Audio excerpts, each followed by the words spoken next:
A Werewolf Shifter Romance, written by Amelia Hart. Chapter 1, Shadows and Ash. The castle stood silent under a moonless sky when Torsten arrived 3 days ahead of schedule. His patrol along the northern territories had concluded faster than anticipated. No signs of encroachment. No rival packs testing boundaries. The peace should have been comforting. But his wolf remained restless beneath his skin, pacing with an unease he could not name. Rather than wake the guards at the main gate, Torsten approached through the eastern path that led to the service entrance near the kitchens. His boots made no sound on the frost-hardened earth. Years of tracking prey had taught him how to move through darkness without disturbing it. The leather and furs he wore, traditional vestments of his position, carried the scent of pine smoke and winter wind. He was Alpha King. Not merely lord of one pack, but sovereign over all shifter territories from the Iron Mountains to the coastal cliffs. At 32, he had held this authority for 5 years, ever since his father fell defending their borders. 3 years ago, he lost his Luna to an ambush. Since then, something vital had been missing, a hollowness that no amount of duty could fill. The kitchen door opened without resistance. He stepped into warmth and the lingering smell of bread baked hours earlier. The great hearth dominated one wall, its stones blackened by generations of use. Torsten expected emptiness at this hour, the hour between midnight and dawn, when even the most diligent servant slept. Instead, he found her. A young woman knelt before the hearth, her back to him as she scraped ash from the stones with methodical precision. She wore a simple dress of undyed linen, the fabric thin and worn, patched in several places. Her dark hair hung in a braid down her spine, strands escaping to frame a face he could only see in profile. She worked quickly, silently, as though afraid to disturb the night itself. Torsten recognized her immediately. Sable, daughter of Beta Ulrich, his father's most trusted advisor and now his own. He had seen her occasionally over the years, always in the background, always silent. She rarely attended gatherings, and when she did, she remained at the edges, eyes downcast. He realized with uncomfortable clarity that he knew almost nothing about her beyond her name and parentage. He took a step forward, intending to announce his presence rather than startle her. But the floorboard creaked beneath his weight. Sable's reaction was immediate and visceral. She jerked upright, spinning toward the sound. The movement pulled her dress tight across her shoulders, and the worn fabric tore further at the seam. The right side of her bodice fell away, exposing her shoulder and the upper curve of her back. What Torsten saw made his wolf surge forward with sudden, violent fury. Her skin was a landscape of brutality. Fresh welts, angry and red, crossed older scars that had healed white and raised. The pattern was unmistakable to anyone with military training. These were not accidental injuries. These were deliberate, systematic, administered with precision designed to cause maximum pain while avoiding permanent damage to vital areas. Sable gasped, her green eyes wide with terror as she recognized him.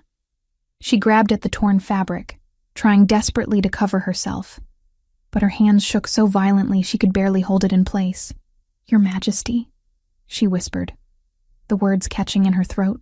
She dropped into an awkward curtsy, wincing as the movement pulled at her injuries. "I did not know you had returned. I was just finishing the hearth before morning. I will leave at once." "Stop." Torsten's voice came out harder than he intended. His wolf was too close to the surface, responding to the scent of blood and fear that filled the small space. He forced himself to gentle his tone. "Stand up. Do not bow." She obeyed, but kept her eyes fixed on the floor. Her whole body trembled. The fear scent intensified, sharp and acrid. It made something twist painfully in his chest. "How did you get those marks?" he asked, though he already suspected the answer. The pattern was too familiar. He had seen it before on soldiers being disciplined for severe infractions. "I fell," Sable said quickly. Too quickly. "Yesterday I fell down the stairs carrying water. It was clumsy of me. Look at me." She flinched at the command but raised her eyes. In the dim firelight, he could see they were a striking green, the color of new leaves in spring. They were also filled with such profound terror that it made his breath catch. This was not the fear of someone caught doing something wrong. This was the fear of someone who expected violence. Those marks were not made by falling, Torsten said carefully. He kept his distance, sensing that if he moved closer she might bolt. Those are whip marks. From a training lash, specifically. The kind used in the practice yards for soldiers who break formation. Her lips pressed together. She said nothing, but her hands twisted in the torn fabric of her dress, until her knuckles went white. Who did this to you? No one, Your Majesty. I told you. I fell. Sable. He made her name a gentle question rather than a demand. I can see at least 24 scars on your back. And those are only the ones visible. Some of them are years old. You did not get those from falling. Tears gathered in her eyes, but she blinked them back with fierce determination. Please, she whispered. Please, I must return home before dawn. If I am late, there will be consequences. The careful phrasing told him everything. Consequences. Not from neglecting her duties, but from someone who monitored her movements. Someone who would punish tardiness. Torsten's hands curled into fists at his sides. His wolf snarled inside his mind, demanding to know who had done this, demanding blood and retribution. He forced the rage down, knowing it would only terrify her further. Turn around, he said quietly. Let me see your back.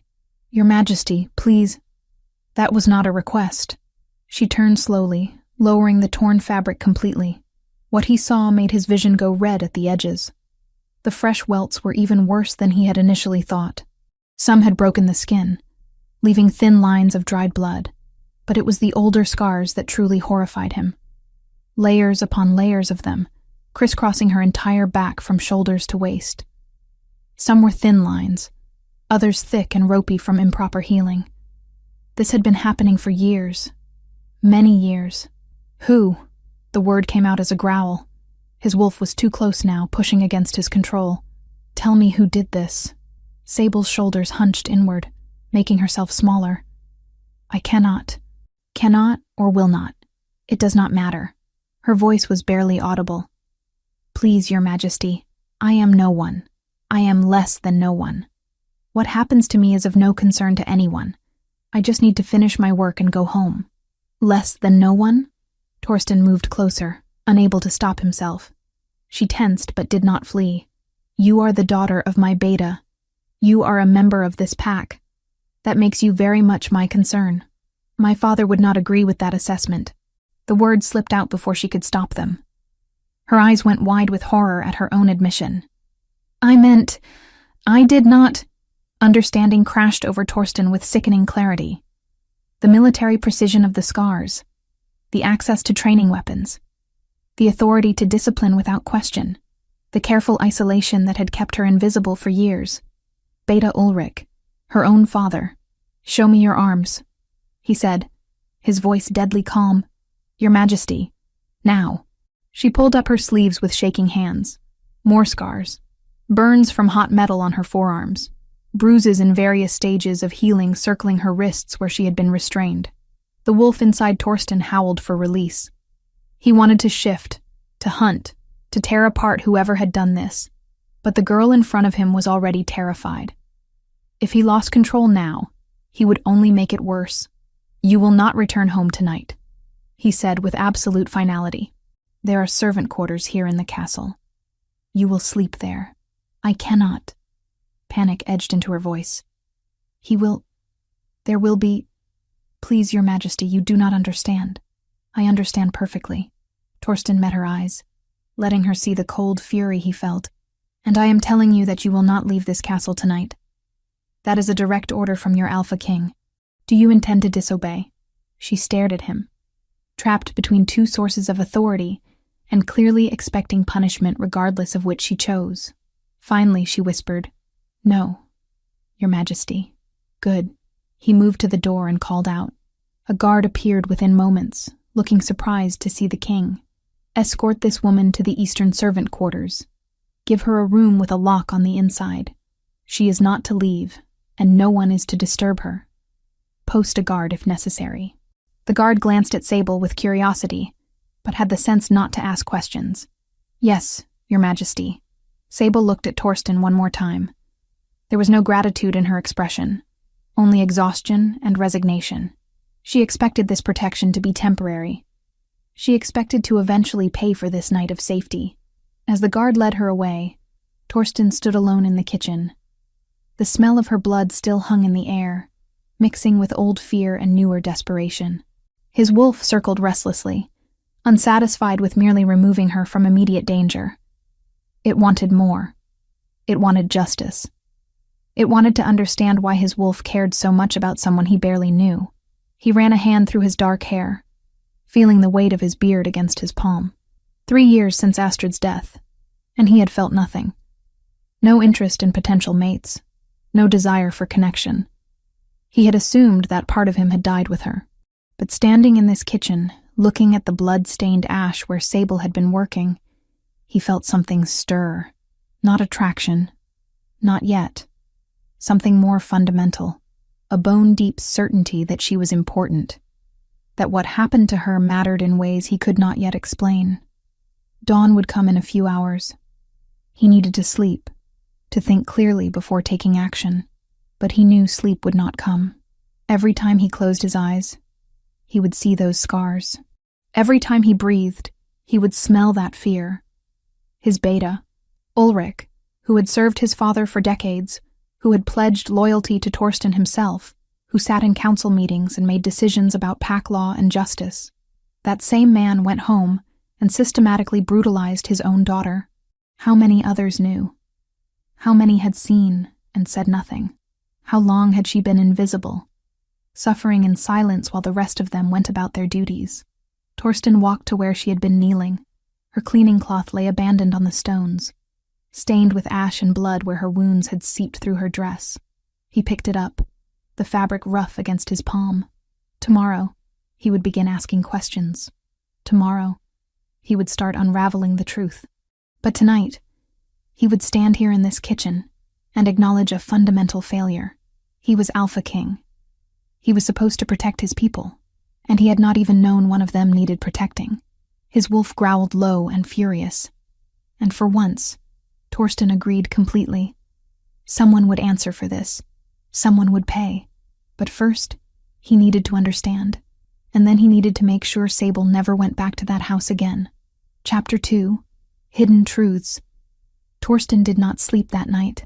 He stood on the battlements watching the eastern sky gradually lighten from black to deep blue to pale gray. Somewhere in the servant quarters below, Sable was either sleeping or lying awake, probably wondering what fresh hell this intervention would bring her. He suspected the latter. People who lived with constant fear did not rest easily. When dawn finally broke across the mountains, he descended to the great hall. Servants were already moving through the corridors, preparing for the day. He watched them with new eyes, wondering how many other invisible sufferers moved among them, how many secrets these stone walls contained. He positioned himself where he could observe the kitchen entrance without being obvious. He needed to see her routine, to understand the scope of what had been hidden in plain sight. Sable appeared shortly after sunrise. She wore a different dress, equally worn and patched, and moved with careful precision that suggested every motion caused pain. She kept her head down as she entered the kitchen, disappearing from his view. He gave her a few minutes, then followed. The kitchen bustled with morning activity. 3 other servants prepared breakfast for the castle's inhabitants, their chatter falling silent when Torsten entered. Sable stood at the far counter, scrubbing vegetables with single-minded focus. She had not looked up when he entered, though her shoulders had tensed slightly. She knew he was there. "Continue your work," Torsten told the others, his tone making it clear this was not a social visit. They obeyed, though he caught nervous glances passing between them. He spent the next hour simply observing. Sable worked without pause, moving from one task to another. When the head cook distributed morning bread to the staff, she took none. When someone asked if she wanted ale, she shook her head silently. She ate nothing, drank nothing, spoke to no one. When one of the male servants passed close behind her carrying firewood, she flinched so violently she nearly dropped the pot she was holding. The man did not even seem to notice, but Torsten noticed. His wolf noticed. Over the following days, he continued his observation while maintaining his regular duties. Council meetings felt interminable when he knew Sable was somewhere in the castle working herself to exhaustion. He found excuses to walk past the kitchens, the laundry, the storerooms where she labored. A pattern emerged. She arrived before dawn and left after dark. She never ate proper meals, only scraps if anything at all. Her movements were those of someone accustomed to making themselves invisible, to taking up as little space as possible. And every single time a man came near her, even in passing, her entire body went rigid with anticipation of violence. On the third day, Torsten sought out the castle's oldest servants. He found Berta in the weaving room, a woman who had served his grandfather. "Tell me about Ulrich's daughter," he said without preamble. Berta's weathered face creased with discomfort. "Sable? She is a quiet girl, Your Majesty. Hard worker. How long has she worked in the kitchens? 8 years, perhaps. Since she was 16. And before that, she lived in her father's house. Rarely saw her at all after her mother passed. When did her mother die? 15 years ago. Childbirth. The babe did not survive either. Berta's fingers stilled on her loom. Ulrich took it hard. Changed him, some said. Changed him how? Became stricter. More focused on honor and discipline. Said the pack had grown too soft. She hesitated. Your Majesty, if I may ask, why these questions about the girl? Answer mine first. Did anyone ever see marks on her? Injuries? Berta's silence was answer enough. You saw, Torsten said flatly, and said nothing. It was not our place. She whispered. Ulrich is Beta. He has authority over his own household. And the girl never complained, never asked for help. What were we to do? Torsten left without responding because he did not trust himself to speak. His wolf raged against the injustice of it. Not just Ulrich's abuse, but the collective failure of everyone who had seen and chosen convenience over compassion. He went to the records room next, pulling dusty volumes that chronicled pack ceremonies and official proceedings. It took him most of the afternoon, but he finally found what he was looking for. 8 years ago, a ceremony of maturity. All young shifters underwent their first formal transformation before the pack at age 16, proving their ability to control the change. It was tradition, celebration, a rite of passage. Sable's entry was brief and clinical. Transformation incomplete. Subject experienced partial shift only, accompanied by severe distress. Ceremony concluded early. Beta Ulrich requests authority to provide private instruction and discipline at home to correct deficiency. The Alpha King at the time, Torsten's father, had granted the request. His signature marked the bottom of the page. Torsten sat back, a sick feeling settling in his stomach. His father had been a good man, a strong leader, but he had trusted Ulrich implicitly, never questioning what discipline might entail. And when Torsten inherited the crown 3 years later, grieving and overwhelmed, he had never thought to review such old cases. Incomplete transformation was not unheard of. Some shifters took longer to develop full control, but it was not shameful, not something requiring isolation and punishment, unless someone wanted an excuse for isolation and punishment. He kept reading. There were no further entries about Sable. It was as if she had ceased to exist as a person after that ceremony, becoming only a kitchen servant whose name appeared occasionally on duty rosters. On the 5th day since their encounter, Torsten decided he had gathered enough information. He sent a message to Sable through the head cook, requesting her presence in his private study. Not a throne room summons, which would attract attention. A private meeting. She appeared at the appointed hour, escorted by a guard who then withdrew. She stood just inside the doorway, eyes fixed on the floor, hands clasped in front of her. She looked even thinner than she had 5 days ago. He doubted she had eaten more than scraps. Sit, Torsten said, gesturing to a chair near the fire. When she did not move, he added more gently, Please. This is not an interrogation. She sat on the very edge of the chair, perched as if ready to flee at any moment. Her green eyes darted around the room, taking in exits and potential threats before settling back on the floor.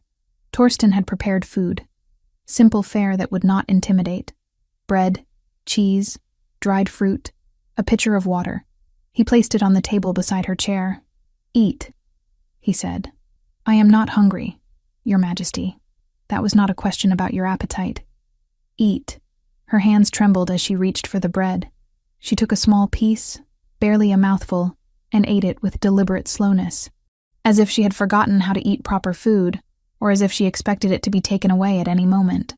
More, Torsten ordered. She obeyed, taking larger pieces. He watched her eat half the bread and some cheese before she finally seemed to relax slightly. Color returned to her pale cheeks. Her hands stopped shaking quite so badly. I need you to tell me about your father, Torsten said once she had finished. The fear scent spiked immediately. Your Majesty, I cannot— Yes, you can. And you will. He kept his voice firm, but not harsh. I have already seen your scars. I have already spoken to others in the castle. I know your father has been hurting you for years. What I need to understand is why. Sable's jaw clenched. For a long moment, he thought she would refuse. Then, in a voice barely above a whisper, she began to speak. My mother died giving birth to my brother 15 years ago. The baby died too. It was my fault. How was it your fault? You were 9 years old. My father says I tired her out. I was difficult as a child, always asking questions, always wanting to train with the warriors. I exhausted her. When she became pregnant again, she was already weak. Sable's fingers twisted in her lap. My father loved her very much. After she died, he said he would make me strong where she was weak, disciplined where I was wild. He started hitting you then? At 9 years old? Not hitting. Training. To make me better. To make me worthy of my mother's sacrifice. The words came out mechanical, rehearsed. How many times had she been told this? Until she believed it. But I kept failing. I was never good enough. Never disciplined enough. And then came my maturity ceremony. She stopped, her breathing becoming shallow. Tell me about the ceremony, Torsten prompted. I was 16. All my training should have prepared me for my first transformation. But the night before, my father gave me tea. He said it would calm my nerves. I drank it. Her voice cracked. When the ceremony began, I could not shift. I tried, but it was like something was blocking me. The pain was terrible, but nothing happened. Partial change only. Claws and teeth, but no true form. The pack watched me fail. They watched me scream and writhe on the ground, unable to complete what every other shifter does naturally. Your father gave you something that blocked the transformation. She looked up at him sharply, genuine surprise crossing her face. How did you— I read the records, and I have seen enough sabotage to recognize it. Torsten leaned forward. He drugged you deliberately, Sable. He made you fail on purpose. No, but there was doubt in her voice now. He would not. Why would he do that? To give himself an excuse. A failed transformation meant you needed private discipline. It meant he could isolate you, control you, hurt you, all under the guise of correction. And no one would question Beta Ulrich's methods for dealing with his defective daughter. The words were harsh, but they needed to be said. She needed to hear the truth. Sable stood abruptly, her chair scraping back.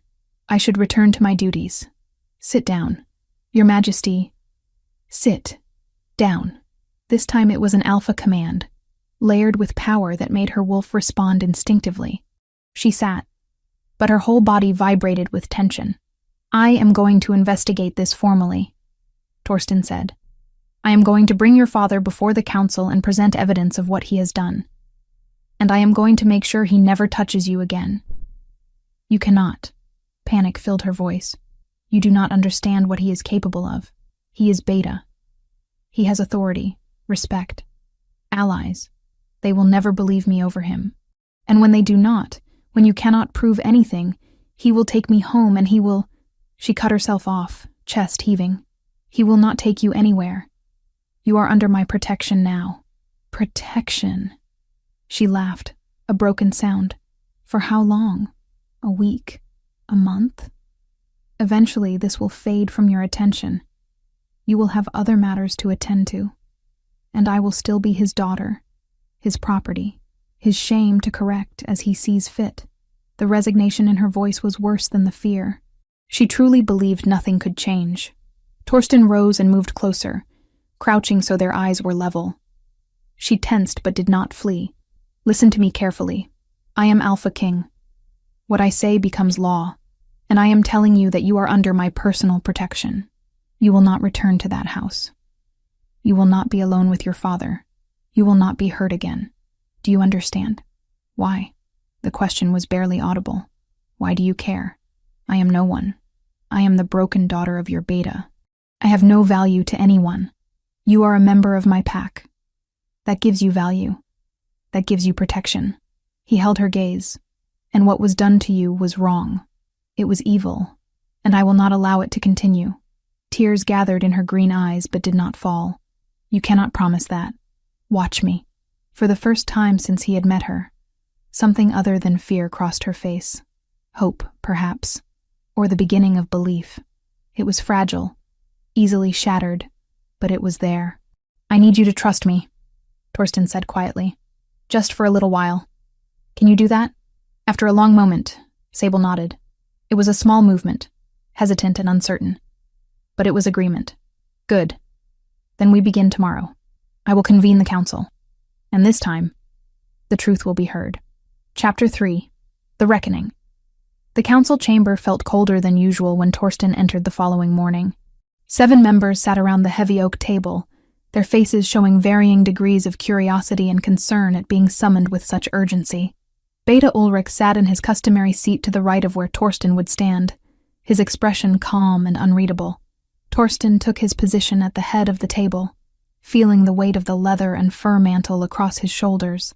His beard was freshly trimmed, his bearing that of absolute authority. This would be no casual discussion. This was judgment. I have called you here to address a matter of grave concern, he began, his voice carrying clearly through the stone chamber. A matter that touches on the very foundation of our laws regarding protection of pack members. The council members exchanged glances. Ulrich remained perfectly still, though something flickered in his eyes. Wariness, perhaps. 3 nights ago, I discovered evidence of systematic abuse against a member of this pack. Abuse that has continued for years, hidden from view, ignored by those who witnessed it. Torsten let the words settle. The victim is Sable, daughter of Beta Ulrich. The reaction was immediate. Gasps from some, shocked silence from others. Ulrich's face remained stone, but his hands gripped the armrests of his chair with whitening knuckles. That is a serious accusation, Your Majesty, said Councillor Brennus, an older wolf with silver threading his dark hair. What evidence supports such a claim? I have seen the evidence myself. Scars covering her back, arms, wrists, burns, welts both fresh and old, injuries consistent with prolonged, deliberate violence. Torsten pulled out the records he had found. 8 years ago, Sable underwent her maturity ceremony. The transformation was incomplete. Beta Ulrich requested permission to provide private discipline at home. My father granted that request. Since then, Sable has been isolated, working as a servant in our kitchens, while her father has used that failed ceremony as justification for years of brutality. She is clumsy, Ulrich said, his voice steady. Always has been. Falls frequently. I have tried to teach her grace, but she resists instruction. The marks on her back are from a military training lash. The pattern is unmistakable. Torsten's voice hardened. Do not insult this council's intelligence by claiming otherwise. Perhaps she requires strict discipline, offered Councillor Hakan, though he looked uncomfortable saying it. Some young wolves are more difficult than others. She is 24 years old, Torsten said. She has been receiving this discipline since she was 9, when her mother died. At what point does discipline become torture? Ulrich finally moved, rising from his chair with deliberate slowness. My daughter is weak. She has always been weak. Her mother spoiled her, made her soft. When my mate died bringing a son into the world, a son who did not survive, I was left with a daughter who had none of the strength her mother possessed. It became my duty to forge that strength, to make her worthy of the bloodline she carries. By beating her? Torsten asked quietly. By starving her? By teaching her that her only value lies in how well she can endure pain? I did what was necessary to prevent her from becoming a burden on this pack. Ulrich's composure began to crack. heat entering his voice. And I was proven correct. At her maturity ceremony, she could not complete a basic transformation. She writhed on the ground in front of the entire pack, humiliating herself in our family name. That failure proved she needed stronger measures. Tell me about the tea you gave her the night before the ceremony. Ulrich froze. It was only for a heartbeat, but everyone in the chamber saw it. What tea? He said carefully. The tea you gave her to calm her nerves. Her words. Torsten moved around the table, closing the distance between them. What was in that tea, Ulrich? Chamomile. Lavender. Herbs to help her sleep. I wonder what the royal healer would say if we asked her to examine your daughter. If we asked her to look for traces of blocking agents in her system. The kind of herbs that suppress the transformation. Torsten stopped directly in front of his beta. I wonder what she would find. The chamber went absolutely silent. Even the crackling fire seemed to quiet. You are suggesting, Ulrich said slowly, that I sabotaged my own daughter's ceremony? That is madness, is it? You wanted an excuse. A public failure that would justify taking her home, isolating her, controlling her completely. What better way than to ensure she could not transform? I would never. Ulrich's face flushed with anger. She failed because she is defective, because she is weak. I took measures beforehand to protect the pack from witnessing worse. I gave her suppressants to ensure that if she could not complete the transformation, at least she would not fully lose control and harm someone. I was protecting others from her inadequacy. The confession hung in the air like smoke. Torsten felt his wolf surge forward, barely restrained. You admit it then. You drugged her deliberately. You ensured she would fail so you could justify what came after. Ulrich seemed to realize what he had said. He looked around the table, seeing the horror on the faces of his fellow council members. I acted in the interest of the pack. A defective Omega is a danger. I contained that danger. That is my right as Beta and as her father. Your right? Torsten's voice dropped to a deadly calm. You have no right to torture a member of this pack. Omega or not, she is under pack protection. She has been since birth. And you violated that protection for 8 years, while I and my father failed to see it. Brennus cleared his throat. Your Majesty, if I may, I witnessed the ceremony 8 years ago.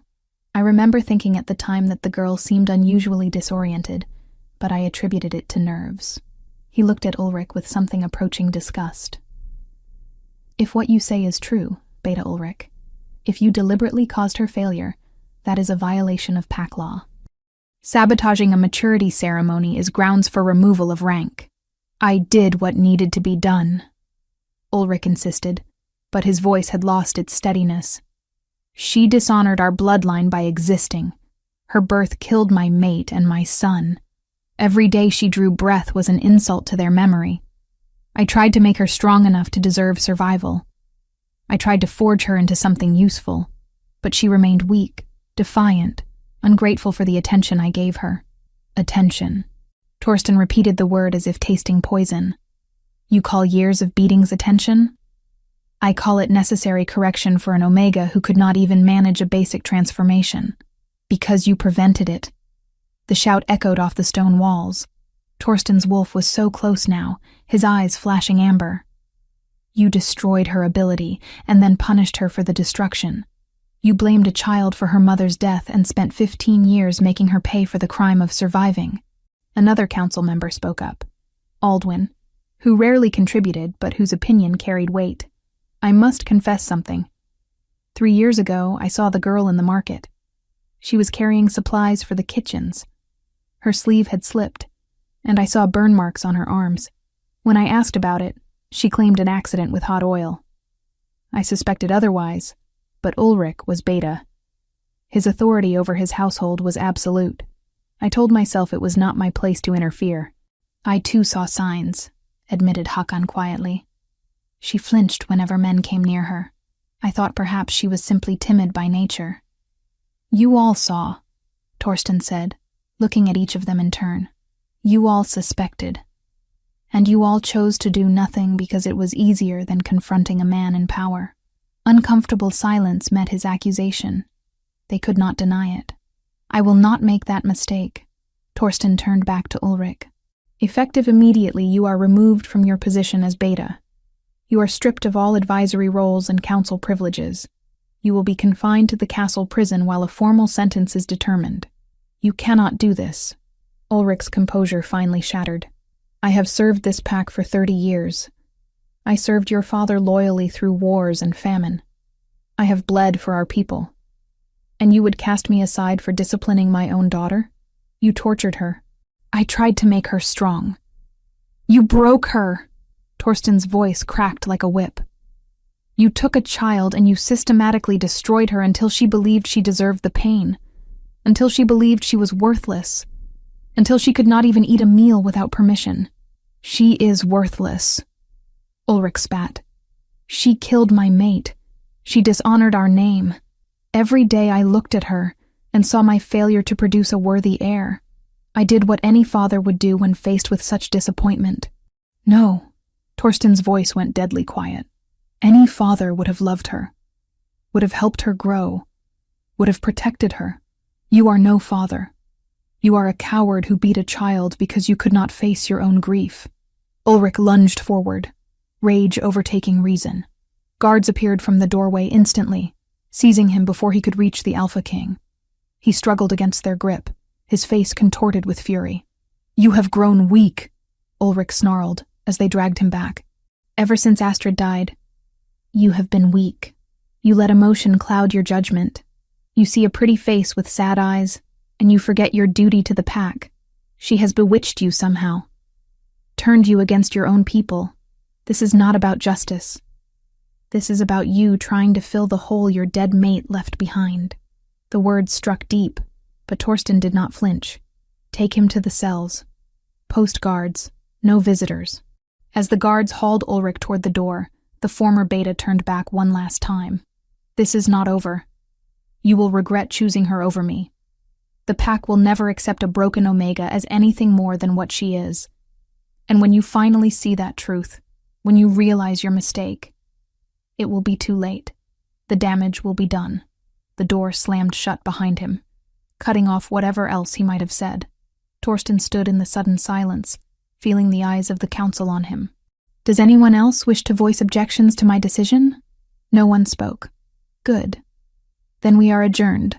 He left the chamber without waiting for formal dismissal, his mind already racing ahead.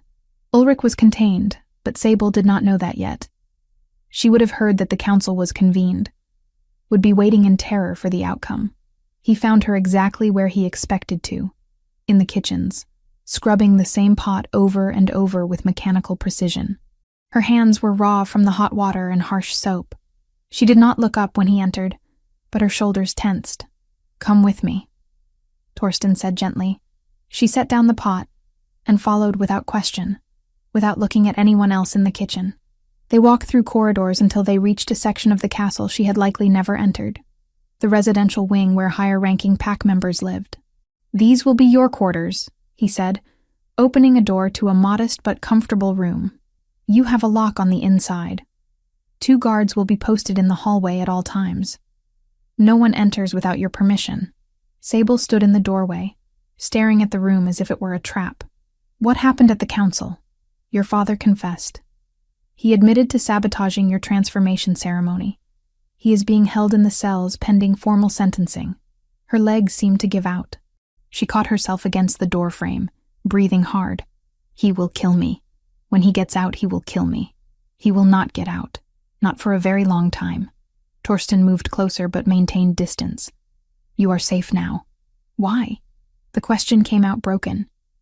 Why are you doing this? I am nothing. My father is right. I am worthless, broken, a shame to our bloodline. Why would you risk his anger? Risk the council's disapproval? Risk political complications for someone like me? Torsten had asked himself the same question throughout the sleepless nights. He still did not have a complete answer. But he had part of one.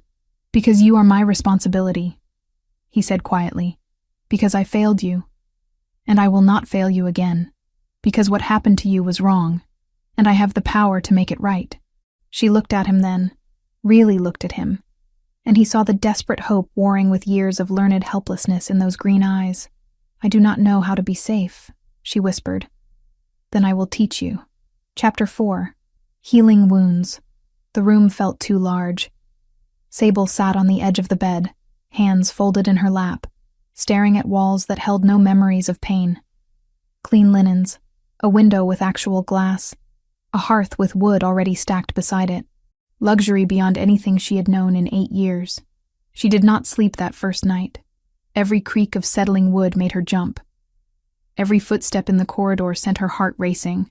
The lock on the inside of the door felt like a lie. Locks could be broken. Doors could be forced. Safety was an illusion that would shatter the moment she let herself believe in it.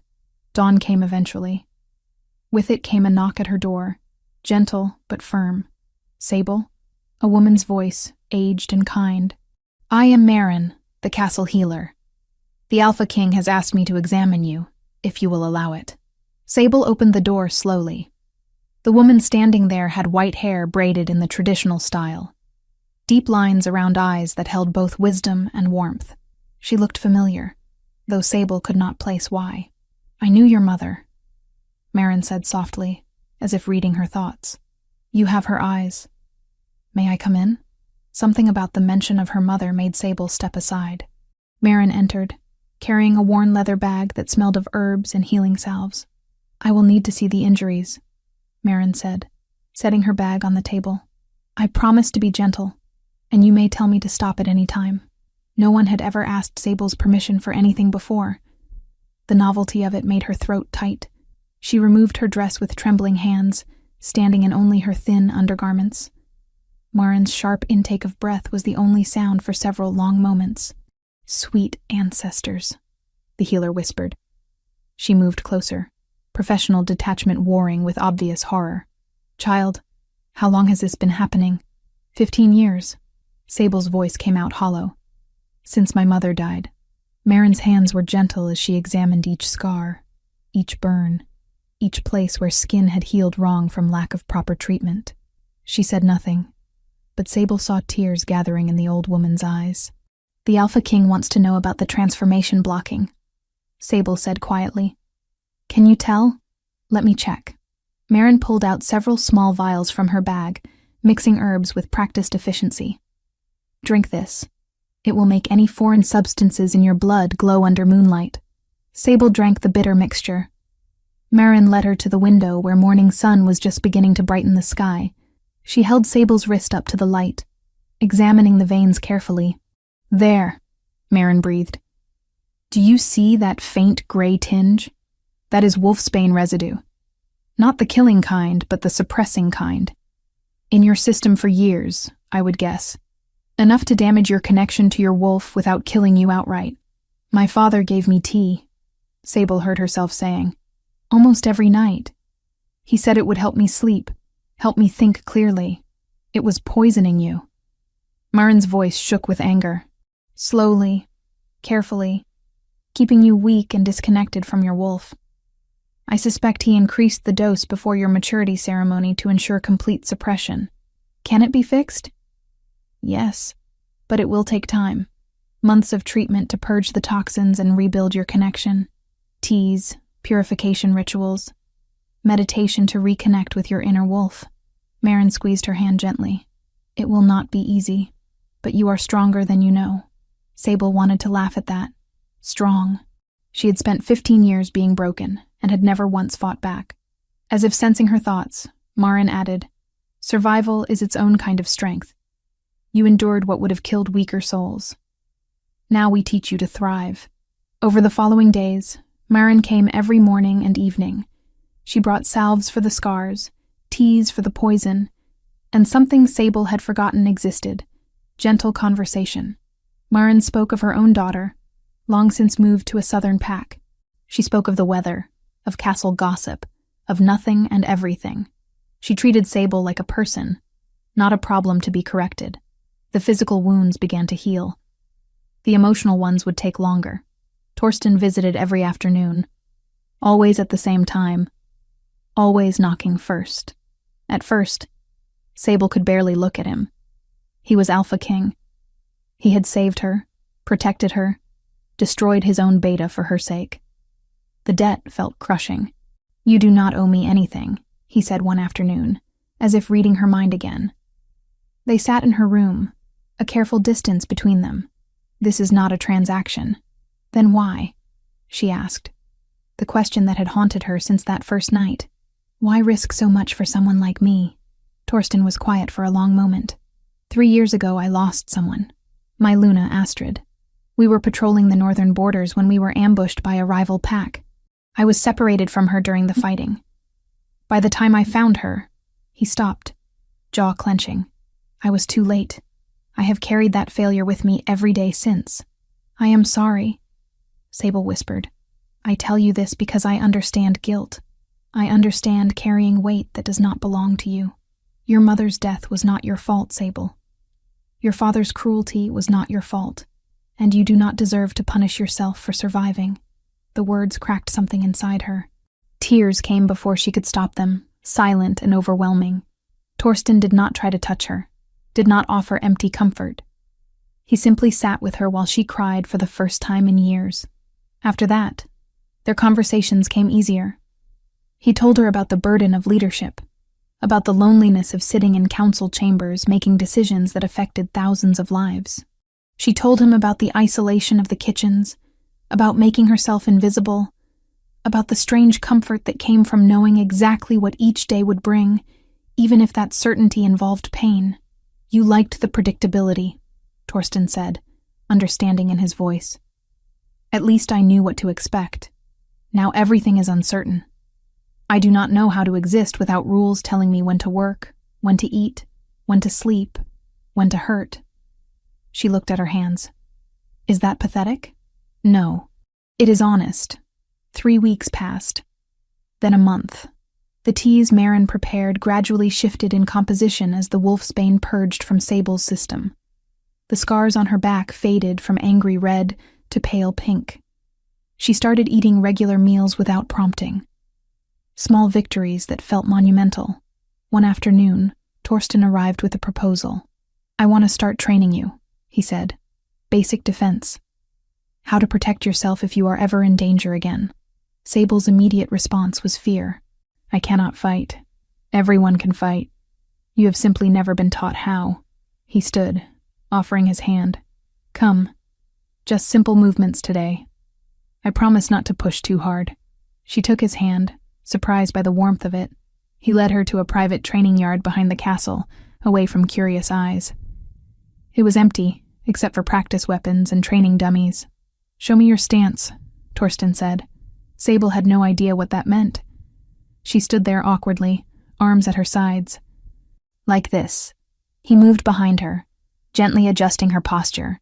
His hands on her shoulders were careful, giving her every opportunity to pull away. Feet shoulder-width apart, knees slightly bent. Center your weight. They spent an hour on just that. Standing properly, moving without telegraphing intention, breathing through discomfort. It was exhausting in a way that had nothing to do with physical exertion. Every instinct screamed at her to make herself smaller, to hide, to submit. Learning to take up space felt like rebellion. "Better," Torsten said as the sun began to set. "Tomorrow we will work on blocks. Tomorrow." The promise of it felt dangerous and thrilling at once. That night, Sable dreamed of running through forests, not in fear, but in freedom. She woke gasping, the phantom sensation of wind in her fur still vivid. Her wolf, distant and weak, but there. Still there. The next morning, Maren examined her with obvious satisfaction. The connection is rebuilding. Slowly, but steadily. In another month or 2, we might attempt a partial transformation, just to test your control. Hope was a fragile thing. Sable held it carefully, afraid to squeeze too tight. 2 months after the council meeting, formal judgment was passed on Ulrich. Sable was not required to attend, but Torsten offered her the choice. "He cannot hurt you anymore," Torsten said. "But if you want to see him face consequences, you have that right." She went. Not because she wanted to, but because some part of her needed to see it end. The council chamber was full. Ulrich stood in the center, hands bound, flanked by guards.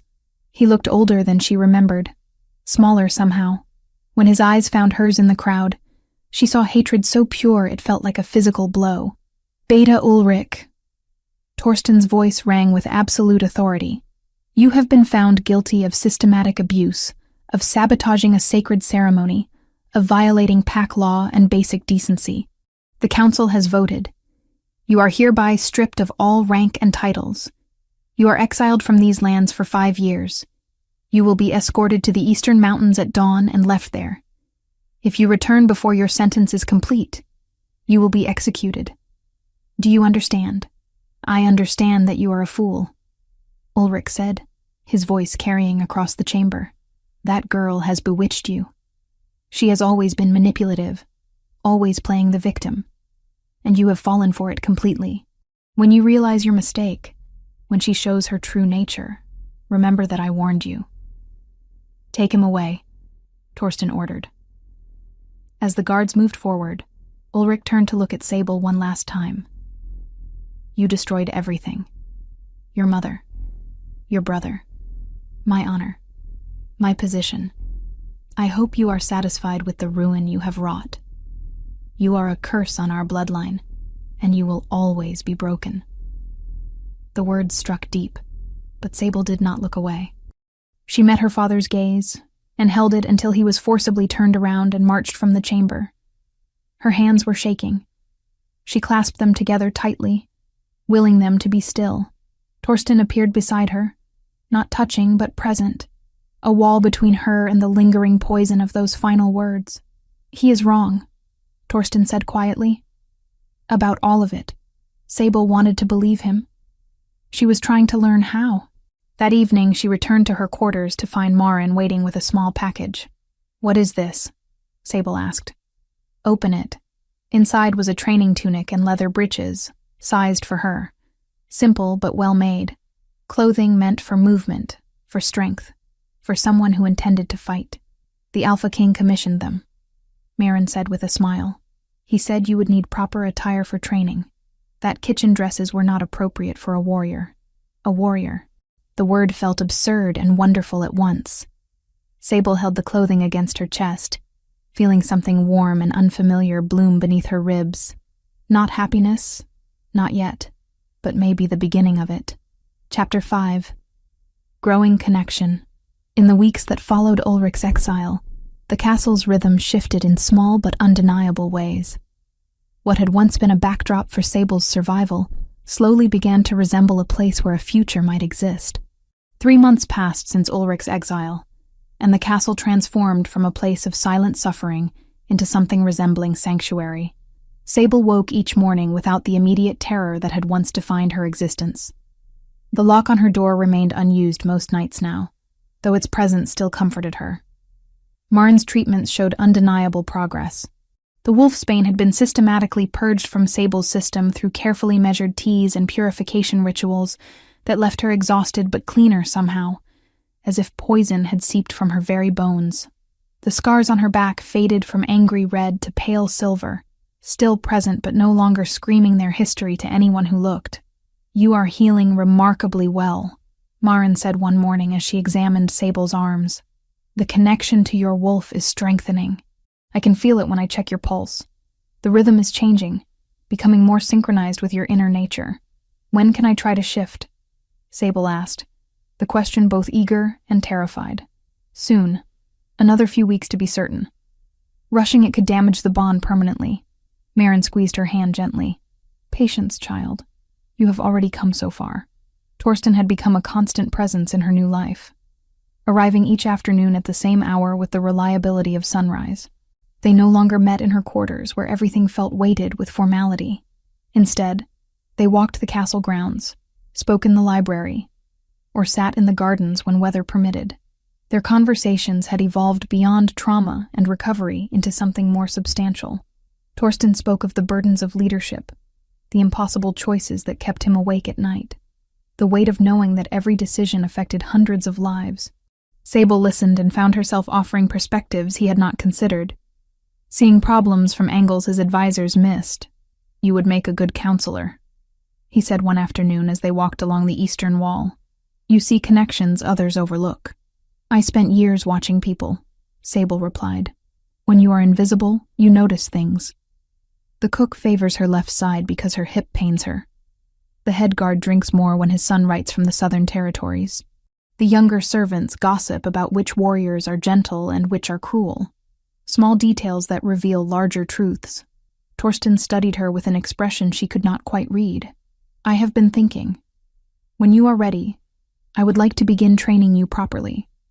Not just recovery, but actual combat skills. Why? The question came automatically. Defensive. Because you should know how to protect yourself. Because strength is not just physical, but mental. Because I think you would excel at it. He paused. And because I want you to never feel helpless again. Something warm and dangerous bloomed in Sable's chest at those words. She pushed it down carefully. Gratitude was not the same as affection. Protection was not the same as care. She needed to remember that. But when Torsten looked at her with those gray eyes that held both sadness and determination, remembering became difficult. Training began the following week in a private section of the practice yards where they would not be observed by curious warriors.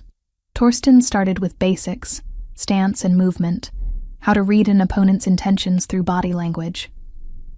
You already know this instinctively, he told her during their first session. You have been reading threats your entire life. We are simply giving you tools to respond. He was right. Sable discovered that years of anticipating her father's moods had taught her to recognize aggression in its earliest stages. When Torsten moved to strike during a drill, she knew his intention before his arm fully extended. Her body responded with blocks she had not consciously learned, muscle memory built from survival. Good, Torsten said after she successfully deflected a series of attacks. You are faster than you think. They trained for an hour each morning before the castle fully woke. Sable found herself looking forward to those sessions with an anticipation that felt dangerous. It was not just the training, though she genuinely enjoyed learning to fight. It was Torsten himself, the careful way he corrected her form, the pride in his voice when she mastered a new technique, the occasional brush of his hand against hers that sent electricity through her skin. She was developing feelings for him. The realization arrived one morning as she watched him demonstrate a complicated maneuver, his movements fluid and controlled. This was not gratitude or simple attraction. This was deeper, more complicated, terrifying in its intensity. Sable tried to suppress it. He was Alpha King. She was the broken daughter of a disgraced beta. Whatever kindness he showed her came from duty, and perhaps pity, nothing more. But then she would catch him watching her with an expression that suggested his thoughts had strayed somewhere improper, and hope would flare treacherously in her chest. One morning, during an intense sparring session, Sable felt something shift inside her. Power surged through her limbs, stronger than anything she had experienced. Her vision sharpened. Sense exploded in intensity. When she looked down at her hands, golden claws had emerged, sharp and deadly. Torsten stopped mid-movement, his eyes widening. Sable, look at yourself. She stared at her transformed hands, at the fur rippling along her forearms, at the strength evident in muscles that had not existed weeks ago. It was only partial transformation, not the full wolf form she craved, but it was real.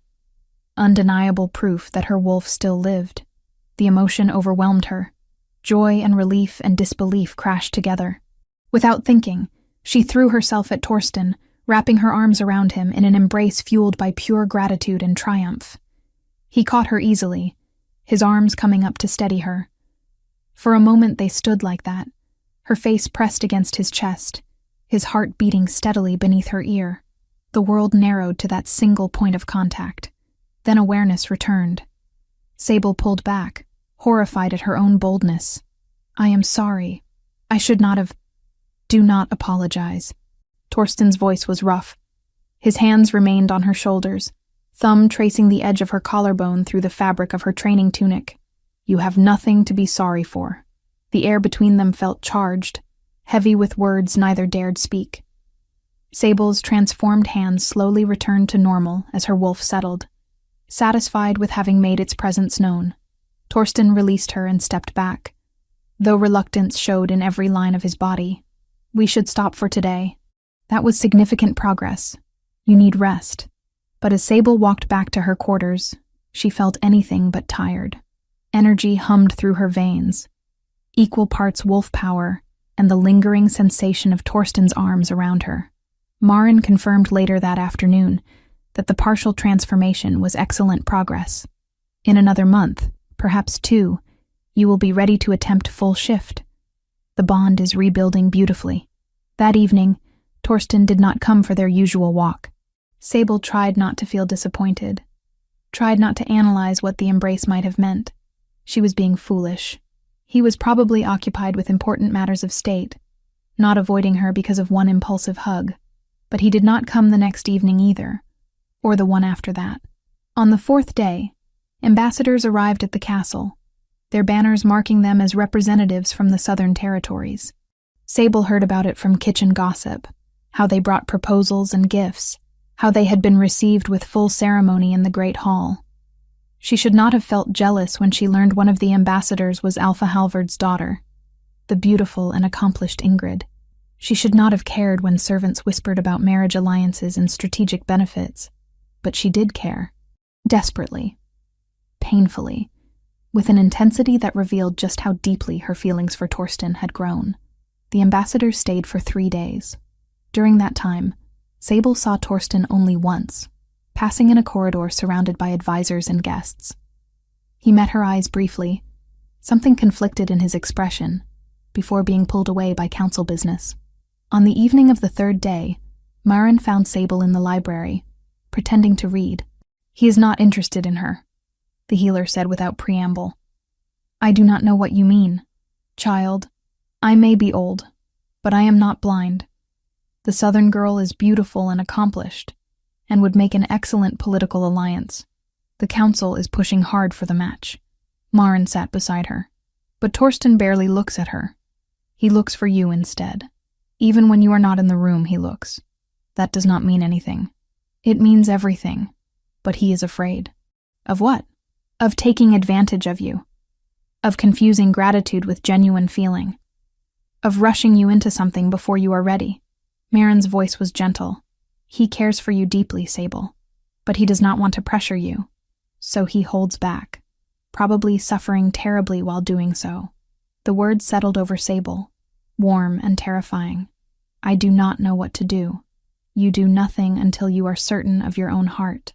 And when you are certain, you be honest. Life is too short for games, especially for those who have already lost so much time to suffering." The ambassadors departed the next morning. By afternoon, word spread that the Alpha King had politely declined the marriage proposal, offering instead a treaty of mutual trade and defense. The council, apparently, was not pleased. That evening, Torsten finally appeared at Sable's door. He looked exhausted, tension evident in the set of his shoulders. "Walk with me?" he asked. They walked in silence through corridors and out into the gardens where spring flowers had begun to bloom. The air smelled of rain and new growth. "I owe you an explanation," Torsten said finally, "for avoiding you these past days. You do not owe me anything. I do, though. You deserve honesty." He stopped walking, turning to face her fully. "When you embraced me after your transformation, I wanted nothing more than to hold you and not let go. That terrified me. You have been through unimaginable trauma. The last thing you need is pressure from me, from someone in a position of power over you. You have never pressured me," Sable said quietly. "But I want to. That is the problem. I want to court you properly, to see if what I feel is real and lasting. But I am afraid of my own intentions, afraid that I am taking advantage of your vulnerability, afraid that you feel obligated because I protected you." Sable's heart hammered in her chest. "What do you feel?" "Something I have not felt since Astrid died. Something that grows stronger every day. When I am in council meetings, I think about what you would advise. When I train, I wish you were there. When I sleep, I dream of—" He stopped himself. "It does not matter what I feel if you are not ready, if you do not feel the same." The vulnerability in his voice undid something in Sable. This was not the Alpha King speaking. This was simply Torsten, a man who had lost love and found it again in the most unexpected place. "I thought I was alone in this," she whispered. "I thought you saw me as a responsibility.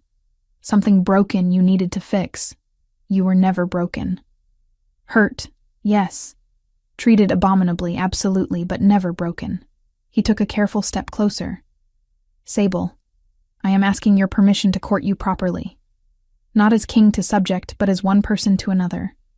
If you need time, I will wait. If you do not want this at all, I will accept that, and never mention it again. Sable looked at him. At this man who had saved her life, and then taught her to save herself, who had been patient when she expected violence, who looked at her as if she mattered. The answer came easily. Yes, she said. I want that. The smile that broke across Torsten's face was worth every moment of uncertainty. He reached for her hand, and this time when their fingers interlaced, it felt like a beginning, rather than an ending. Chapter 6. Blood and Resolve. The message arrived on a gray morning 2 weeks after Torsten and Sable had begun their courtship. A messenger from the Northern Territories, mud-splattered and exhausted, delivered it directly to the Alpha King during breakfast in the Great Hall. Torsten read it once, his expression darkening with each line. Then he read it again, jaw clenching. What is it? Sable asked quietly. She sat beside him now at meals, a position that had caused some raised eyebrows among the council, but no outright objections. Trouble. The kind I have been expecting for 3 years. He handed her the parchment. The message was brief and brutal. Alpha Ragnar of the Northern Pack demanded the fertile hunting territories along the border, lands that had belonged to Torsten's pack for generations. If the demand was not met within 2 weeks, Ragnar would consider it an act of hostility and respond accordingly. War, in everything but name. This is the pack that killed Astrid, Torsten said, his voice low enough that only Sable could hear. They have been testing our borders for years, waiting for a moment of weakness. They think now is that moment. Because of me, Sable realized. Because you removed your beta, and the council is divided. They see instability. They see opportunity. Torsten stood, addressing the hall. Council, war room, now. The next hours blurred into strategic planning. Maps were spread across tables, marking patrol routes and defensive positions. Messengers were dispatched to allied packs requesting support. Warriors were called from outlying territories to reinforce the castle garrison. Sable watched from the edge of the room, technically present, but not participating. She listened as Torsten coordinated defense with the precision of someone who had fought and won battles before. The council deferred to his military judgment, even as they questioned his personal decisions. We should accept Ragnar's terms, Councillor Håkon suggested. The hunting grounds are rich, yes, but not worth pack lives. If we give him those lands, he will demand more next season, Torsten replied. Appeasement does not work with wolves like Ragnar. He respects only strength. Then we fight, said Brennus. But our forces are spread thin. We need every capable warrior. That evening, as Torsten prepared patrol strategies, Sable found him in his private study. Maps covered every surface, marked with positions and movements. I want to help, she said without preamble. Torsten looked up, exhaustion evident in the lines around his eyes. You are helping. Your presence here steadies me. That is not what I mean. I want to fight. I have been training. I can defend myself now. No. The word was absolute. Absolutely not. Why? Because I am not strong enough? Because I might fail? Because I cannot lose you. The admission came out raw. Torsten set down the map he had been studying. I have already lost one person I cared about to Ragnar's pack. I will not risk you the same way. You do not have the right to make that choice for me. Sable's voice remained steady despite her racing heart. I am not a fragile thing to be protected anymore. You have spent months teaching me to be strong. Let me be strong. Being strong does not mean throwing yourself into danger unnecessarily. And being cautious does not mean hiding from every threat. She moved closer. Torsten, I have spent my entire life being told what I cannot do, what I am not capable of. Please do not become another voice in that chorus. He stared at her, conflict written across his features. If something happened to you, then it would be my choice, my risk. You cannot protect me from everything, and trying to do so only makes me a prisoner again. A comfortable one, perhaps, but still caged. The argument went unresolved that night, but Sable saw the impact her words had. Torsten did not forbid her involvement again, though worry shadowed his every glance. 3 days later, scouts reported movement along the northern border. Not a full assault yet, but testing parties, probing for weaknesses. Torsten ordered increased patrols and moved warriors into position. Sable continued her training with renewed intensity. Maren had declared her ready to attempt full transformation, and they scheduled it for the following evening. But Sable felt the shift building inside her even without ritual preparation. Her wolf paced restlessly, sensing the approaching conflict, eager to prove itself. The attack came suddenly, violently, and not where anyone expected. Torsten had been conducting a nighttime patrol of the eastern perimeter, accompanied by 6 warriors. Standard procedure, following routes that had been safe for months. But Ragnar's forces had been watching, learning, waiting for exactly this kind of predictable movement. The ambush struck a mile from the castle, 5 warriors against Torsten's 7. They came from the forest in coordinated silence, aiming to kill or capture the Alpha King before reinforcements could arrive. Sable had been restless that night, pacing her quarters when she should have been sleeping. Something felt wrong, a prickling unease she could not name. When distant sounds of combat reached the castle, faint but unmistakable, she was already moving. She ran through corridors, ignoring startled servants, grabbing a guard's sword as she passed. The eastern gate stood open, warriors pouring out toward the sound of fighting. Sable followed, her heart hammering, her wolf surging forward with sudden clarity. She should not have followed. She had promised to stay safe. But the thought of Torsten facing Ragnar's warriors while she cowered behind stone walls was unbearable.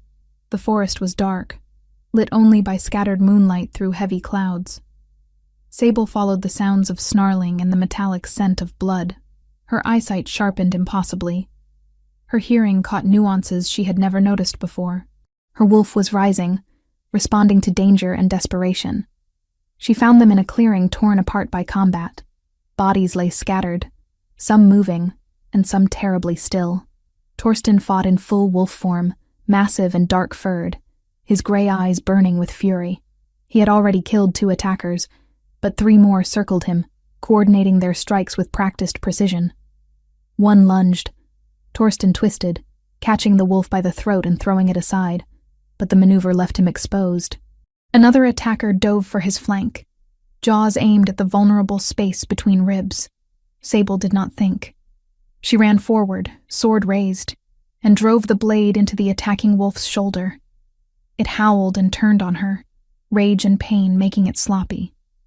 She dodged its strike, using techniques Torsten had drilled into her during countless training sessions. Power exploded through her body. Bones cracked and reformed, muscles tearing and rebuilding. The sword fell from hands that were no longer hands. Her vision went gold, her senses overwhelming in their intensity. She shifted. Fully, completely, for the first time in her life. The wolf that emerged was smaller than the males surrounding her, but fast and dark-furred with distinctive silver markings along her flanks. She felt whole in a way she had never experienced, her human consciousness melding perfectly with her wolf's instincts. The wounded attacker hesitated, surprised by the sudden transformation. Sable used that hesitation. She lunged, going for the throat, her teeth finding purchase. Hot blood filled her mouth. The attacker collapsed. Torsten had frozen mid-strike, staring at her with shock and something that might have been pride. The remaining 2 attackers took advantage of his distraction, one landing a solid bite on his shoulder. The fury that filled Sable was primal and absolute. These wolves had tried to kill Torsten, had succeeded in killing Astrid 3 years ago, had come here tonight planning murder and found resistance instead. She threw herself at the nearest attacker, moving with speed she had not known she possessed. Her smaller size made her harder to catch, her newfound strength surprising opponents who expected weakness. She fought with the desperation of someone who had survived 15 years of brutality and refused to be made a victim again. The fight lasted minutes that felt like hours. When reinforcements finally arrived, drawn by the sounds of battle. They found 4 enemy wolves dead, and 2 fleeing into the forest. Torsten stood over Sable's wolf form protectively, his shoulder bleeding but his stance defiant. "Take the wounded back to the castle," he ordered in human voice, having shifted back. "Double the patrols." This was a targeted attack. Sable tried to shift back, willing her human form to return. It took longer than the initial transformation, her wolf reluctant to retreat after such triumph. But eventually she managed it, collapsing naked and shaking in the torn grass. Someone threw a cloak over her. Torsten knelt beside her, his hands gentle as they checked for injuries. "You should not have followed," he said. But there was no anger in his voice, only wonder and lingering fear. "You could have been killed. So could you." Sable's voice was hoarse. "I told you I wanted to help. Did you think I would stand aside and let you face them alone? You transformed. Fully. In the middle of combat." He brushed dirt from her face. "Do you understand how incredible that is? How much control that requires?" She had not thought about it during the fight, too focused on survival. But now, feeling her wolf settled comfortably inside her, connected and whole, she realized the magnitude of what she had done. "I saved you," she said simply. "You did." Torsten helped her stand, supporting her weight when her legs threatened to give out. "And now every warrior here witnessed it. They saw you fight. They saw you win." The implications of that settled slowly. She was no longer the broken girl hidden in the kitchens. She was a warrior who had defended her Alpha King in combat. The pack would have to acknowledge her now, whether they wanted to or not. As they walked back toward the castle, surrounded by warriors whose respect showed in their careful distance and averted eyes, Sable felt something shift. Not just in her relationship with Torsten, though the way he kept her close suggested that had deepened as well, but in her understanding of herself. She was not helpless. She was not worthless. She was dangerous when provoked, capable when challenged, and strong in ways that had nothing to do with physical power alone. Ragnar had meant this attack as a display of dominance. Instead, he had given Sable the opportunity to prove herself not just to the pack, but to herself. The night was far from over. Wounds needed tending. Strategies needed adjustment. Responses needed planning. But as Torsten's hand tightened on hers, both of them bloodied and exhausted, but alive, Sable felt something she had never expected to feel again. Victory. Chapter 7. Trials of Fire. The attack changed everything. Within days, word spread through the territories that Sable, daughter of the disgraced Beta Ulrich, had transformed fully during combat and fought alongside the Alpha King against northern invaders. The story grew with each telling, some versions more accurate than others, but all carrying the same essential truth. She was no longer invisible. Torsten wasted no time capitalizing on the shift in perception. 3 days after the ambush, he announced his formal intention to court Sable as a potential Luna. The declaration sent shockwaves through the council and the pack at large. "You cannot be serious," Councillor Haken said during the emergency session convened immediately afterward. "She has only just learned to transform. She has no training in leadership, no diplomatic experience, no—" "She has courage," Torsten interrupted. "She has survived horrors that would have broken most wolves. She has proven herself in combat, and she has my trust. That should be sufficient. The pack will never accept her," another counselor argued. "Her father was exiled in disgrace. Her bloodline is tainted by his actions. Then the pack will learn to see beyond bloodline and judge her by her own merit." Torsten's voice carried absolute authority. "I am not asking permission. I am informing you of my decision. However, I acknowledge the concerns raised. Therefore, Sable will undergo the traditional trials of privation required for any potential Luna." The chamber fell silent. The trials were ancient tradition, rarely invoked in modern times, because most Lunas came from established families with proven leadership. 3 tests designed to evaluate fitness to lead: wisdom, strength, and heart. The trials have not been conducted in over 50 years. Brennus said carefully. "Are you certain this is necessary?" "I am certain it is fair. Sable will be judged by the same standards as any candidate. If she passes, no one can question her right to stand beside me. Sable learned of the trials later that evening when Torsten found her in the library. She had been researching pack law, trying to understand the position she now found herself occupying. 3 tests, Torsten explained, sitting beside her. The first is wisdom, a trial of judgment and mediation. You will be presented with a genuine dispute and required to resolve it fairly. The second is strength, a physical challenge that proves your capability in combat or crisis. The third is heart, a test of character under pressure. What if I fail? Then we find another way. But Sable, I do not believe you will fail. Everything you have survived has prepared you for this. When do the trials begin? In 3 days. The council is arranging them now. He took her hand. You do not have to do this. I can declare you Luna by right of my authority alone. The pack might resist, but they would eventually accept it. No. Sable's voice was firm. You said I would be judged by the same standards as anyone else. I want to earn this, not have it granted out of pity or political maneuvering. If I am to be Luna, the pack needs to believe I deserve it. Pride shone in Torsten's eyes. Then we prepare. Tomorrow, we begin intensive training for the trials. The following days passed in focused preparation. Maren taught Sable about pack law and historical precedents for mediation. Torsten drilled her on combat techniques and crisis management. Brennus, surprisingly, offered advice on how to read political motivations behind seemingly simple disputes. The wisdom trial will likely involve 2 parties with legitimate grievances, he explained. Your task is not to make everyone happy, which is impossible, but to find a solution that serves the greater good while honoring tradition. The first trial commenced on a cold morning, with the entire council and dozens of pack members assembled in the great hall. Sable stood before them in formal attire, a simple but well-made dress in deep green that brought out her eyes. Torsten sat to the side, officially present as witness, but forbidden from interfering. 2 families were brought forward, both farmers whose lands bordered each other. They had been disputing hunting rights on a section of forest between their properties for 3 years. Previous attempts at mediation had failed, and tensions had escalated to the point of violence between the younger members. State your positions, Sable said, her voice steady despite her racing heart.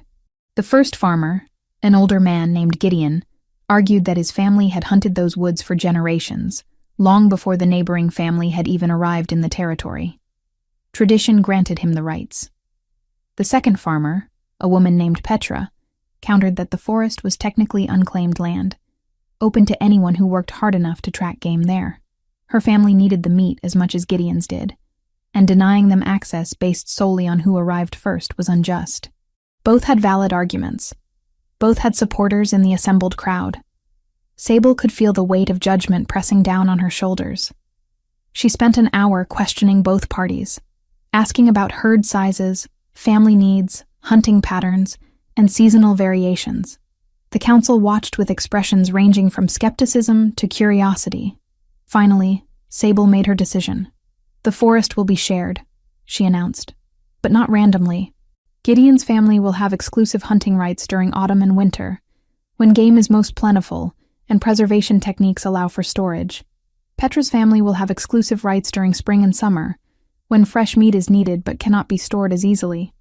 Both families will work together to maintain the forest, clearing paths and protecting it from poachers. Any disputes arising from this arrangement will be brought to the council immediately, rather than escalating to violence. Silence followed her pronouncement. Then Brennus nodded slowly. A compromise that honors tradition while acknowledging present need.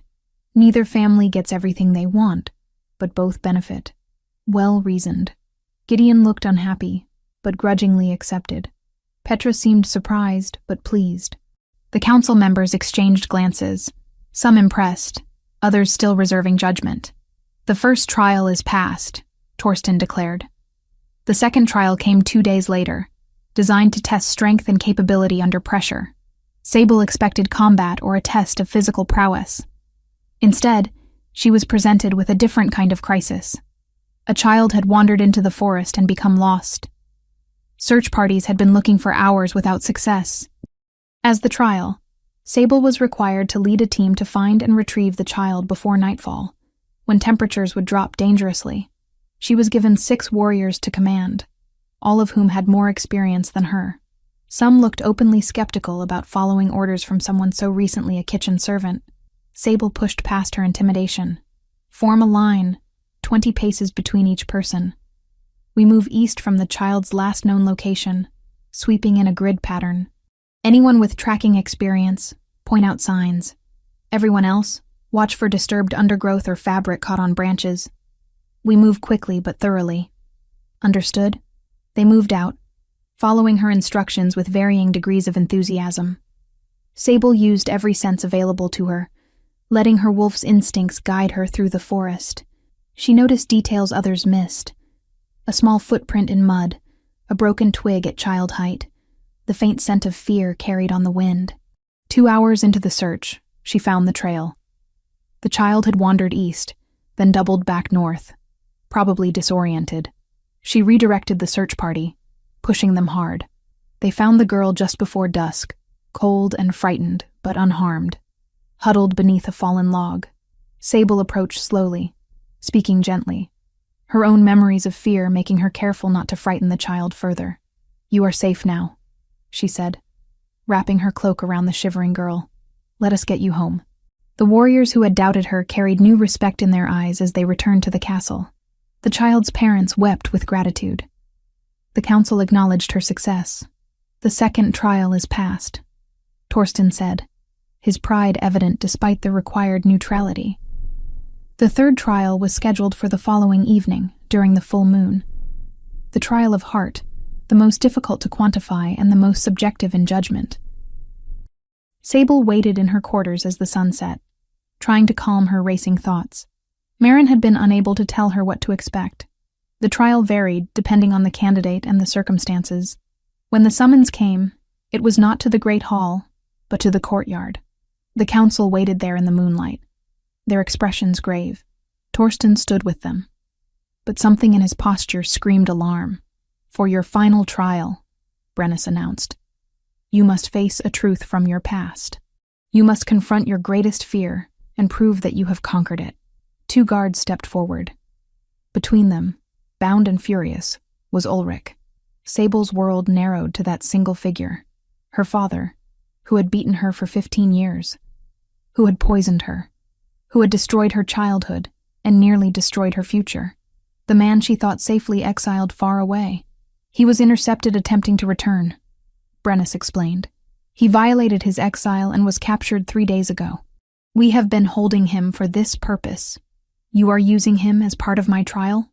Sable could barely form the words. "Your greatest fear has always been your father.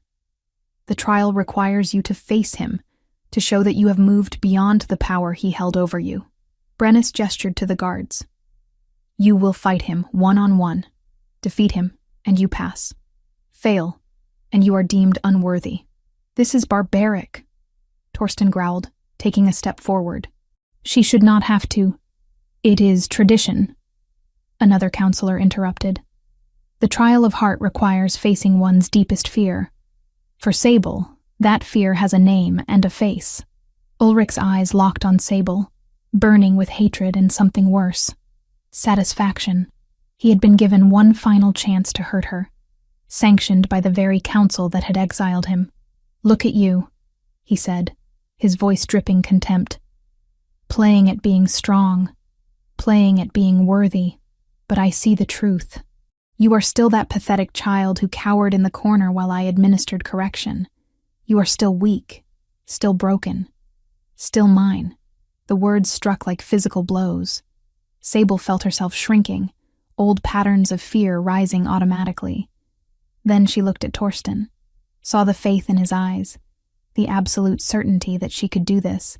She looked at Marin, at the warriors who had fought beside her, at the child she had rescued who watched from her mother's arms. She was not that cowering child anymore. She had survived, had healed, had transformed. She had fought enemies in the forest and won. She had made decisions that affected lives, and made them wisely. "I am not yours," Sable said quietly. "I never was. You do not own me. You do not control me. You are nothing but a bitter man who mistook cruelty for strength and pain for discipline." "Then prove it," Ulrich snarled. "Fight me. Show everyone what you are really made of." The guards released him. He shifted immediately, his wolf form large and scarred from years of battle. He lunged without warning, going straight for her throat. Sable shifted in response, her transformation faster now, smoother. Her smaller wolf form dodged his attack, using speed where he had strength. She remembered every lesson Torsten had taught her, every technique drilled into muscle memory. The fight was brutal, but brief. Ulrich fought with the confidence of someone who had dominated her entire life. But Sable fought with something stronger than confidence: purpose. She was not fighting to kill him. She was fighting to prove she could, fighting to show that his power over her had ended. She got him on the ground, jaws at his throat, one killing bite away from ending him forever. The courtyard held its breath. Sable released him and stepped back, shifting to human form. Someone threw a cloak over her shoulders. "I could kill you," she said, looking down at her father who lay bleeding and defeated. "I have the strength, the skill, and every justification, but I choose not to. Not because you deserve mercy, but because I refuse to let you make me into someone who kills out of vengeance. You taught me cruelty. I choose compassion. You taught me hatred. I choose to be better." She turned to the council. "Exile him permanently, beyond the northern mountains where no pack will shelter him. Let him live with the consequences of his actions, but I will not be his executioner." Silence. Then Brennus stepped forward, his aged face showing something that might have been awe. "The third trial is past. By showing mercy to one who showed you none, you have proven the greatest strength of all, the strength of character." Chapter 8. Crown of Silver and Starlight. The ceremony took place beneath the full moon 3 weeks later, when preparations were complete and the pack had gathered from every corner of the territories. The courtyard had been transformed into something ancient and sacred. Torches burning in a circle around a raised stone platform that had witnessed countless bonding ceremonies over generations. Sable stood in her chambers as the sun set, staring at her reflection in the polished bronze mirror. The dress Maren had commissioned was unlike anything she had ever worn. Deep forest green with silver threading that caught the light. Leather accents at the shoulders and waist in the warrior tradition. Sleeves that left her scarred arms visible rather than hidden. A statement that she was both leader and survivor, both gentle and fierce. "You are ready," Maren said, adjusting the final details. The healer's eyes were suspiciously bright. "Your mother would be so proud of you, child. I wish she could see this. You knew her well? I delivered you into this world 24 years ago. I saw how much she loved you, even in those final moments." Maren squeezed her hand. "She would have fought armies to see you safe. Instead, you fought your own battles and won. That is a different kind of strength, but no less powerful." A knock at the door announced Torsten's arrival. He wore formal leathers and furs, his dark hair braided in the traditional style, his beard trimmed close. But it was his eyes that held Sable's attention, gray and warm, and filled with an emotion that made her breath catch. "The pack waits," he said, offering his hand. "Are you certain? Once we begin the ritual, there is no going back. You will be bound to me, to this pack, to responsibilities that will demand everything you have.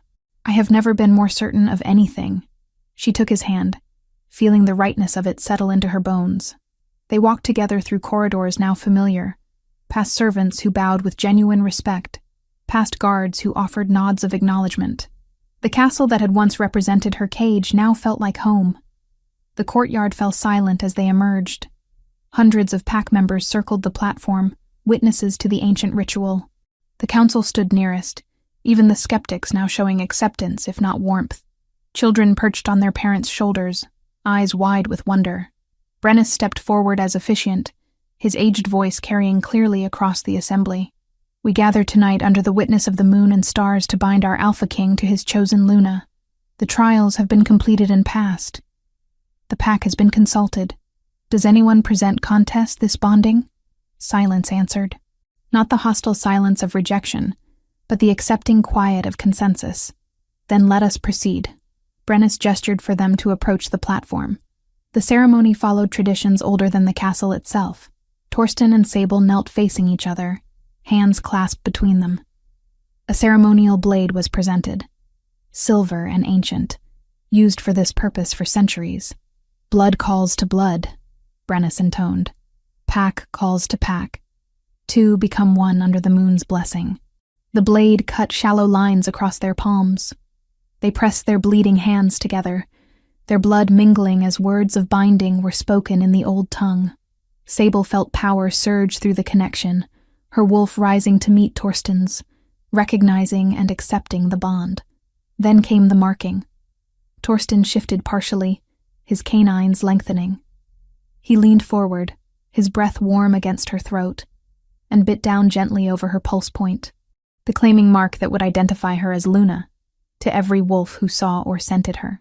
Pain flared briefly, then transformed into something else entirely. Heat and connection and belonging.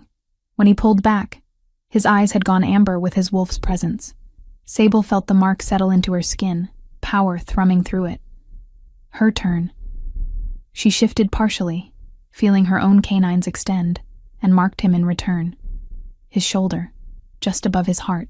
She felt his sharp intake of breath, felt the bond solidify between them, unbreakable and absolute. When they separated, both breathing hard, Brennus raised his hands to the assembly. Behold your Alpha King and Luna, bound by blood and moon. Let any who would challenge this bonding speak now, or hold their peace forever. Still silence. But this time, someone began to howl, a long, ululating call of acceptance and celebration. Others joined, the sound building until the entire pack sang their approval into the night sky. Even those who had doubted, even those who had questioned, they all acknowledged the completion of the ritual. Sable's own wolf rose in response, and for the first time, she howled with her pack, not as an outsider or a victim, but as their Luna. The sound felt like freedom given voice. The formal ceremony concluded with the presentation of Luna marks. Marin stepped forward bearing ceremonial paint made from crushed silver leaves and blessed water. She drew traditional symbols across Sable's collarbones and down her arms, covering the old scars with new marks of power and authority. These signify your role as Luna, Marin explained, her voice thick with emotion. Protector of the vulnerable, voice of wisdom, heart of the pack. When the marks were complete, Torsten helped Sable stand. They turned to face the assembly together, his arm around her waist, her hand over his heart. My Luna, he said simply, and the pride in his voice echoed across the courtyard. The celebration that followed lasted until dawn. Food and drink flowed freely, music played, and pack members who had never spoken to Sable before approached with congratulations and offerings. Children brought her flowers. Warriors offered pledges of loyalty. Even the skeptical counselors bent their heads in respect. But amid the celebration, reality intruded. A messenger arrived near midnight with urgent news. Torsten read the dispatch, his expression hardening. What is it? Sable asked quietly. Ragnar. He has withdrawn his forces from our borders and sent a formal request for peace talks. The attack 3 weeks ago failed, and he has apparently decided that continued aggression is not in his interest. Torsten showed her the message. He offers a non-aggression treaty and trade agreements. Because you are strong, Sable realized. Because the pack is unified again. He sees no weakness to exploit. Partially. But also because word reached him about you. About your trials. About the bonding ceremony. About the pack's acceptance. Torsten's smile was grim. He remembers Astrid, how her loss weakened me. He expected the same vulnerability. Instead, he sees a Luna who fought beside her Alpha and earned her position through merit. It changes the calculation. Will you accept the treaty? That is not my decision alone anymore. What do you think, Luna? The title still felt strange, but Sable considered the question seriously. We accept, not because we fear him, but because peace serves the pack better than war. But we remain vigilant. Trust must be earned, not granted freely. Wise counsel. Torsten kissed her forehead. We will present it to the council tomorrow. Tonight we celebrate. Days later, when the treaty was formalized, and representatives from the southern territories had arrived to renegotiate the trade agreements they had previously offered. Sable found herself in the council chambers as a full participant, rather than an observer. Alpha Halvard himself attended, along with his daughter Ingrid. "I will admit," Halvard said, studying Sable with frank appraisal, "when Torsten declined my proposal for alliance through marriage, I was offended. Now I understand why. You have proven yourself beyond any political match could have accomplished." Ingrid, surprisingly gracious, added, "The stories of your trials have spread through all the territories. You have become something of a legend. The Luna who rose from nothing to stand beside the Alpha King. I did not rise from nothing," Sable corrected gently. "I survived trauma, yes, but I am not defined solely by suffering. I am defined by what I chose to do afterward, by the strength I found within myself, with help from those who believed I was worth saving." Halvard nodded slowly. "You have wisdom beyond your years. I am pleased to offer formal alliance between our territories, not through marriage, but through mutual respect and shared interest." The treaty was signed that afternoon, witnessed by both councils. What Ragnar's aggression had failed to destroy, diplomacy and demonstrated strength had secured. Weeks passed into months. Sable grew into her role as Luna, discovering talents she had not known she possessed. She mediated disputes with fairness that earned respect. She trained young warriors, teaching them that survival required more than physical strength. She established safe places within the castle for those suffering abuse, ensuring no one else would endure what she had endured in silence. Torsten watched her with undisguised admiration as she transformed not just herself, but the pack's entire approach to protecting its vulnerable members. The laws he implemented at her suggestion became models that other territories began adopting. "You have changed everything," he told her one evening, as they stood on the battlements watching the sunset. "Not just for me, but for all of us. We changed everything," Sable corrected, leaning into his warmth. "You saved me first. You taught me I could be more than what I had been told I was. And you taught me that strength is not the absence of fear or pain, but what you do despite them." Marin appeared in the doorway behind them, her expression carefully neutral, but her eyes twinkling. "Your Majesties, the Council requests your presence. There are new proposals to review regarding the expansion of the protection laws to outlying villages." Duty called, as it always would. But as Sable walked beside Torsten through the castle they now ruled together, she felt only gratitude for the path that had led here. From kitchen servant to Luna, from broken girl to powerful woman, from invisible to essential. The scars on her back would never fully disappear. The memories of 15 years of abuse would always lurk in dark corners of her mind, but they no longer defined her. They were part of her story. Yes, but not the conclusion. She had survived. She had healed. She had found love and purpose and belonging. And now, she would ensure that others found the same. That night, as the full moon rose silver and bright over the castle, 2 wolves ran through the forest together. One large and dark, one smaller with distinctive silver markings. They ran not from danger, but toward freedom, their howls blending into a song of triumph and joy. The Alpha King and his Luna, partners in every sense, leaders of a pack that had learned to see strength in unexpected places and value resilience as highly as any bloodline. And in the castle behind them, in quarters that had once housed a terrified servant girl, a single candle burned in the window. A light in the darkness, a beacon for those still suffering, a promise that change was possible. The end.